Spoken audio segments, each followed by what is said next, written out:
Before we start today's show, we want to invite you to stick around at the end of the episode to enjoy a preview of a new podcast that premieres on July 14th.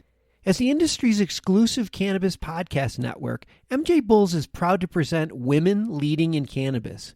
Join host Kira Reed each week for inspirational discussions with women who are leading the cannabis industry.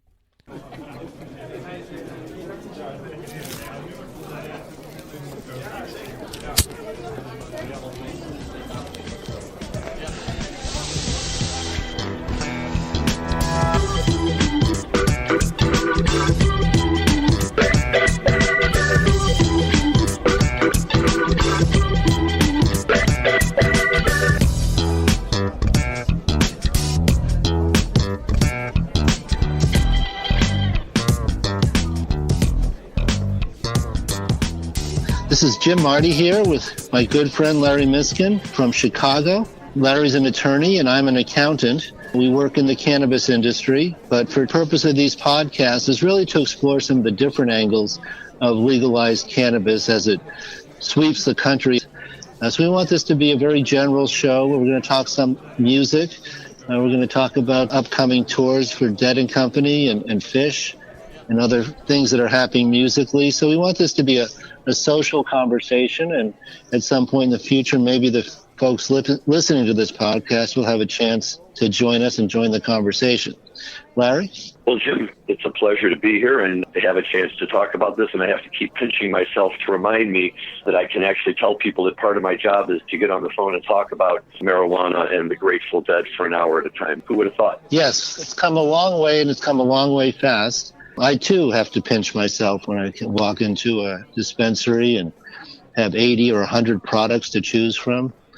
And that's something that we should talk about maybe on a future podcast, is the variety of products that are out there and how the bud tenders need to be educated to those products to be able to explain to them.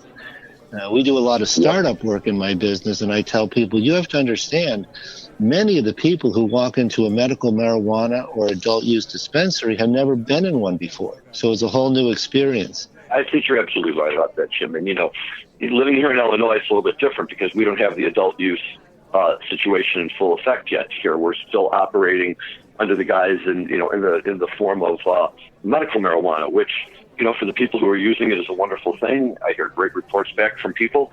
Luckily, I don't have a condition that qualifies me. Unfortunately, that means that I personally can't get access to it here. But I've been out to Colorado a few times, and I've been in a dispensary. And, there's really nothing like, the thrill of walking into one. And, maybe you have to be, closer to our age to really be able to appreciate that. I always tell people when I was at the University of Michigan back in the early 1980s, somebody wanted to be able to smoke some marijuana. First, you had to find the guy that was selling it. Then you had to convince him that you were okay to talk to. Then you had to have the money, although in retrospect didn't seem like a lot now, but it sure seemed like a lot back then. And then you had to hope that they didn't just pick up a handful of dirt and, throw it into a plastic bag and hand it to you. Although if they did, we didn't know the difference and we were still happy. Fast forward to just a year or two ago when my son graduates also from the University of Michigan and lives in a fraternity that's located right across the street from a dispensary with a roommate who has a card. And the whole dynamic of it has so completely changed that I think it's wonderful, and I'm excited to see where it goes next. Yes, I think the medical model is going to be with us for a while. I think slowly adult use will come on, and these will be subjects we explore. Yeah, there's the social impact, and it's on both sides of the criminal justice system. Young people are not going to get their lives totally screwed up by a simple marijuana arrest. Police and law enforcement don't have to mess with what they know is a nonviolent, quote-unquote, crime. And every courthouse in America is saving millions of dollars not having to prosecute cannabis crimes. So there's so many things to talk about in this industry. Medical, as I said, it's going to be with us for a while. A great topic of conversation is what medical conditions qualify and how different it is state by state. One of my friends, I don't think I'll mention the state, but he said the other day that if you have dandruff, you can get a medical marijuana card in our state. Yeah, it does seem to be the thing with certain states. And I think that I just view that as states recognizing that, look, we've got this industry here, and what we're beginning to recognize is it's not so bad. It's not quite as dangerous as we imagined. But gee, we just don't have quite enough people running through the system yet. And I'm not even trying to pretend that I'm not talking about Illinois, because I am. But lately, with the advent of all of this talk about adult use and nothing else, well, I shouldn't say nothing else. We've had this other change where we now get provisional licenses immediately upon application instead of having to wait 90 days. But all of a sudden, the Illinois market has gone up substantially. You know, as I say, adult use is the talk of the town, but there's a bill pending. But will it be passed this year? We don't know. We'd like to think that it will. But yet, it's wonderful to see the medical market thrive. It's wonderful to see the people that have the option of being able to go and get the things that they want to be able to have. And hopefully, you know, it's really the beginning for the rest of the country that's not Colorado, Oregon, or California, beginning to live with an attitude that normalizes cannabis, right? So that, you know, for you guys out there, my sense is you can walk down the mall, the pedestrian mall in downtown Denver, and walk past the bank and the bakery and a restaurant and a clothing store and a medical cannabis dispensary. And what always amazes me is there's more people in front of the bakery looking in the window than there are in front of the medical cannabis store, right? But you guys are all used to it. It's not that big of a deal. Here, we're still kind of working our way through that. And I think that medical cannabis helps a lot, because it's really hard to continue to maintain a preconceived negative notion of it when you're talking to somebody who says, boy, you know, this chemo was just killing me, and thank God for these brownies that somebody gave me. They've given me an appetite again, and I have energy to get by during the day. And all of a sudden, it doesn't seem like such a crazy idea. No, not at all. And, you know, in future podcasts, we'll talk about the whole vast array of products that come from the cannabis plant, all the way from your high THC products, shatters and waxes and vape pens and hash oil, you know, down to the other end of the spectrum is marijuana that doesn't get you high, cannabis that doesn't get you high. And I'm a little bit older now, and I have friends in my world who would never smoke marijuana, and they swear by their CBD vape pens. That's so good for my sore neck and my sore knee. And so we have a huge amount of topics to cover over the next few weeks. I hope you'll join us for more of these podcasts. And we've sort of set the table today. And then I guess briefly we can close by talking about some upcoming shows. We're very disappointed in Denver because we were supposed to have a Rolling Stones concert on May 25th, which is the Saturday night of the holiday weekend. And Mick Jagger had to undergo some heart surgery, and I have not heard. I guess it went well, but I haven't really heard anything much since. So I think they're keeping his medical condition very under wraps. Although, you know, the public statements are that he'll be back on the stage in a few months and we'll get our Denver show. They're calling our Denver show delayed and not canceled. So. Same with us with the Chicago show. I think that's true as well. And I have to say, Jim, one of the things that I really like about this podcast format, it does give us, you know, you and I, who are guys who are, you know, a little bit older, but, you know, have a long history with cannabis and really enjoy it.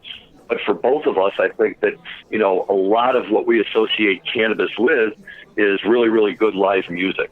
And, you know, for me, it's almost sometimes impossible to separate the two. And so, you know, the idea to be able to throw that kind of stuff in there is great. So, you know, I'm kind of thinking that right along, you know, having a debate on the benefits of Blue Dream versus Gorilla Glue, we can't forget to make sure we address the topic that I heard a young teenager say at the Folsom Field shows last year, and that's really whether John Mayer plays Althea better than Jerry Garcia. My answer is not a chance, but might be worth it. Well, this I got from listening to the Grateful Dead channel. The only way to understand Althea is you take out the word Althea and insert the word Garcia. And then if you do that, that song makes a lot more sense. And as we're sitting here talking, I'm running through the lyrics in my head really quickly. And yes, you're right. It does actually. I told Garcia the drudgery was tearing me limb from limb. That's true. You almost wonder if Robert Hunter was sending a message there. He was, actually. He was sending Jerry a little message that he wasn't really happy with his lifestyle. See, I like that too. Okay.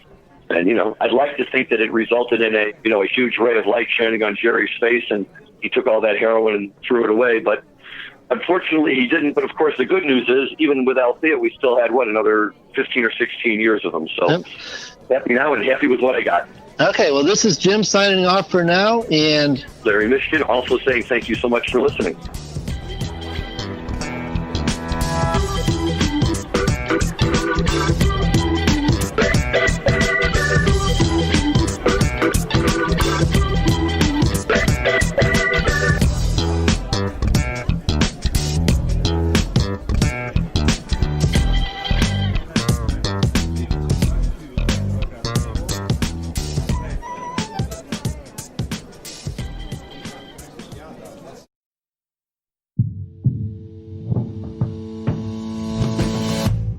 Tell me, boy, you make me so bored.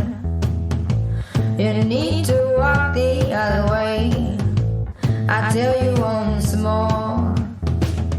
Please get out of my way. I don't want you no more. We're done here, boy. I know you think you're so fine, but you can't see clear. I've been walking to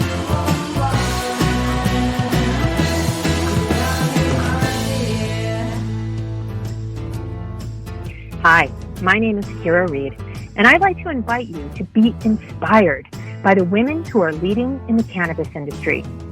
Each week, we will discuss empowerment, leadership, and what it means to be a woman in charge in marijuana, hemp, and CBD.